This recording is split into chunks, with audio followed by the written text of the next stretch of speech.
Finally लग्नाचा countdown सुरू झालाय. आता आमचं घर लग्न घर वाटते. सगळे गावाला आलेत आणि घर भरले. आज आहे शेवतीचा आणि हळदीचा कार्यक्रम. हळदीचा घाणा सजवण्यासाठी शेतातून फुलं आणली.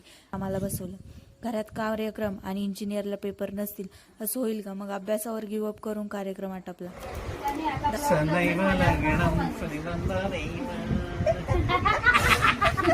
मस्ती करत सजावटीची तयारी करत होतो.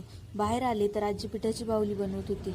तर समजलं ती वरमाई आहे. छोटासा क्यूट पिठाचा गणपती बनवून पूजा करून शेवटी तळायला सुरुवात केली. सारणाच्या पुऱ्या, शिंगोळ्या, लाडू बनवलेत आणि पाटीत देणाऱ्या पुऱ्यांवर कलाकुसर चालू केली. ताईचं लग्न म्हणून 2 मिनिटं न बसणारा दादा आज चक्क 2 तास बसून सनई, चौघडे, गणपती, मंगळसूत्र काढत होता. शेवटी उरकली तसं हळदीचं सजवायला घेतलं आणि असं सुंदर डेकोरेशन केलं. नंतर हळद दळली आणि लग्नाच्या कार्यक्रमांना आजपासून सुरुवात झाली.